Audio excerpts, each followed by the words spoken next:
നിങ്ങളുടെ favourite shows ഇനി ഒരിക്കലും മിസ്സാവില്ല. ഇപ്പോൾ C5 കാണും നിങ്ങളുടെ ഫേവറേറ്റ് ഷോസ് തികച്ചും സൗജന്യമായി. ഏട്ടത്തി പറയുന്ന പോലെ അവിടെ ആർക്കും ഒരു വിഷമവുമില്ല. ഈ നിമിഷം വരെ അവിടെ നിന്ന് ആരും എന്നെ വിളിച്ചിട്ട് പോലുമില്ല. അങ്ങനെ ഓർമ്മിക്കാത്തടത്ത് സാന്നിധ്യം അറിയിക്കേണ്ട ഗതികേട് എനിക്കില്ല. നിങ്ങളാരും എന്നെ നിർബന്ധിക്കുകയും ചെയ്യരുത്. 7-ാം തീയതി വിവാഹം. ആ കാര്യം തന്നെയാ ഞങ്ങളിപ്പോൾ സംസാരിച്ചുകൊണ്ടിരുന്നത്. അന്ന് ഇവളുടെ സർജറി അല്ലേ? അപ്പോ അതിനെന്താ, സന്ദീപ് പോയിക്കോട്ടെ, ഇവിടെ ഞങ്ങളെല്ലാവരും ഉണ്ടല്ലോ.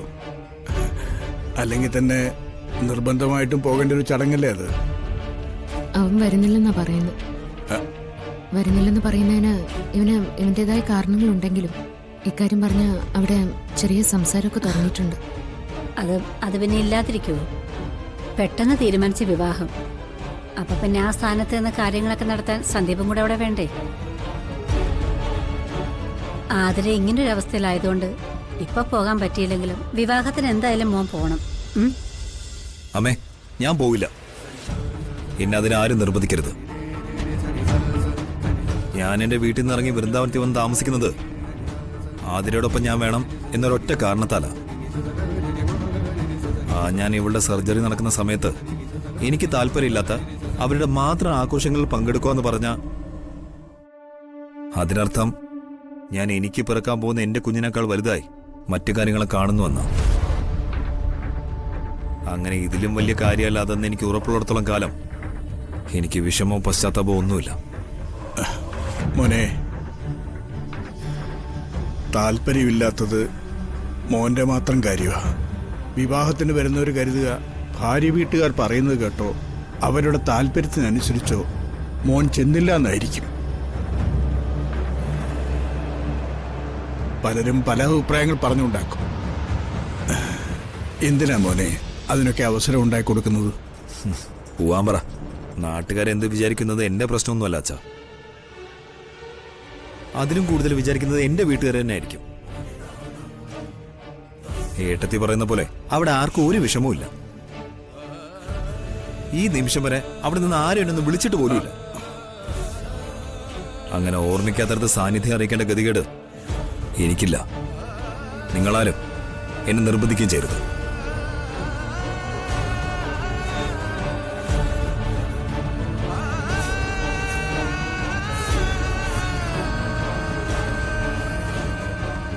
വെറുതെ മനഃപൂർവ്വം ദേഷ്യം കാണിക്കുന്നതാ സന്ദീപ്. ഉള്ളിൽ അവന് നല്ല വിഷമമുണ്ടെന്ന് എനിക്കറിയാം. എന്തൊക്കെ പറഞ്ഞാലും അനിയത്തിയല്ലേ.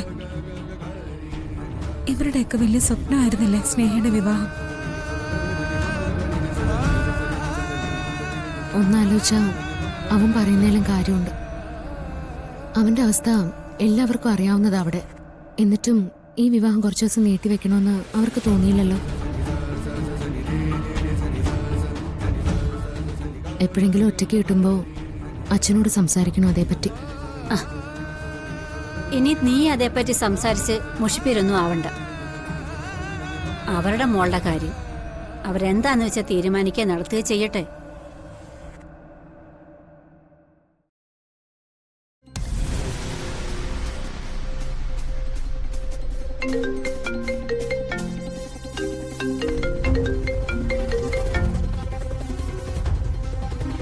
സച്ചേട്ടാ, താനിപ്പോ എവിടെ?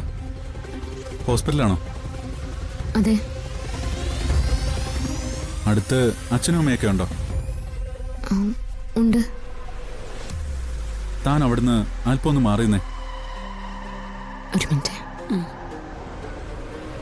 എന്താ?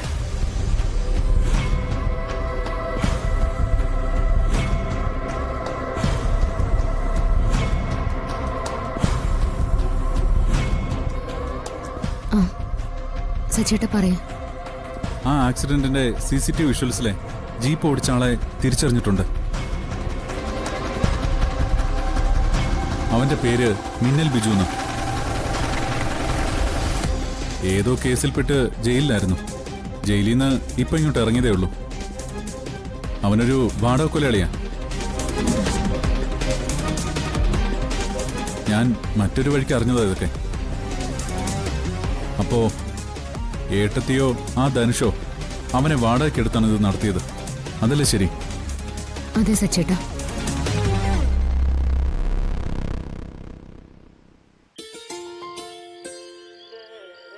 നേരിട്ട് വരാനുള്ള ബുദ്ധിമുട്ട് കാരണമാണ് ഫോണിൽ കൂടി പറയുന്നത്.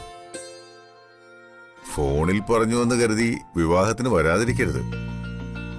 ഓ, സന്തോഷം. ശരി ശരി, അപ്പൊ ഗുഡ് നൈറ്റ്.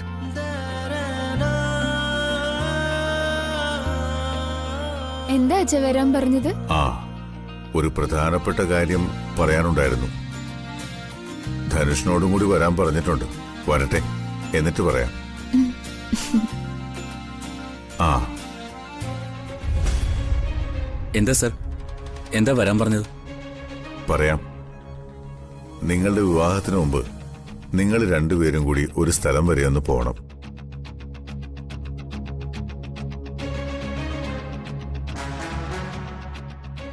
അത് മറ്റെങ്ങുമല്ല, ഇവളുടെ അമ്മയുടെ വീടിനടുത്തായി ഒരു കുടുംബക്ഷേത്രം ഉണ്ടായിരുന്നു. ഇവളുടെ അമ്മയ്ക്ക് വലിയ വിശ്വാസമായിരുന്നു അവിടുത്തെ ആയിരവല്ലി തമ്പുരാനെ. എന്തു പ്രാർത്ഥിച്ചാലും അത് സാധിക്കുമെന്നാ എന്നോട് പറഞ്ഞിട്ടുള്ളത്.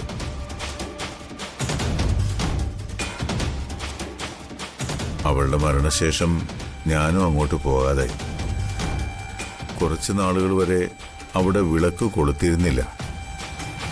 പൂജകളും വഴിപാടുകളൊക്കെ മുടങ്ങിക്കിടന്ന ആ കുടുംബക്ഷേത്രം ഈ അടുത്ത് ഒരു നേർച്ചയ്ക്കായി പുതുക്കി പണിയുകയും നട തുറന്ന് പൂജകൾ ചെയ്യാനും തുടങ്ങി. അതിന്റെ ഗുണങ്ങൾ ഈ വീട്ടിലും ഉണ്ടായി എന്നുള്ളതാ സത്യം. വിവാഹത്തിന് മുൻപ് നിങ്ങൾ രണ്ടുപേരും കൂടി അവിടെ വരെ ഒന്ന് പോകണം. പ്രധാന വഴിപാടുകൾ ചെയ്ത് പ്രാർത്ഥിക്കുകയും വേണം.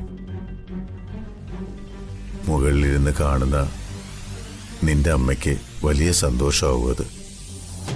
പോവാച്ച, ഞാനും ധനുഷും ഉറപ്പായും പോവാം. അതെ സർ, ഇവിടുത്തെ അമ്മയെ കാണാനുള്ള ഭാഗ്യം ഈശ്വരൻ എനിക്ക് തന്നില്ല. ആ അമ്മയ്ക്ക് അത്രയും വിശ്വാസമുള്ള ക്ഷേത്രത്തില് ഞങ്ങൾക്കും പോണം. ഉടനെ തന്നെ പോവും.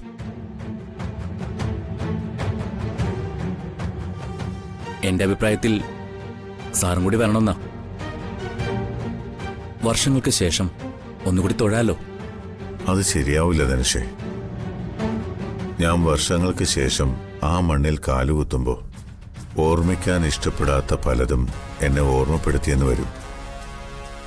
ഞാൻ ഒറ്റയ്ക്ക് വീണ്ടും ചെന്ന് അതൊരു ദുരിതമായി മാറാതെ ഞങ്ങൾ ഒന്നിച്ചു പോയ ആ നല്ല ഓർമ്മകൾ എന്നിൽ എന്നും ഉണ്ടാകുന്നതാ എനിക്കിഷ്ടം. അനുഭവത്തേക്കാൾ ഭംഗി പലപ്പോഴും ഓർമ്മകൾ കാണല്ലോ. ഡൗൺലോഡ് ചെയ്യൂ C5 ആപ്പ്. കാണൂ എല്ലാ എപ്പിസോഡുകളും സൗജന്യമായി.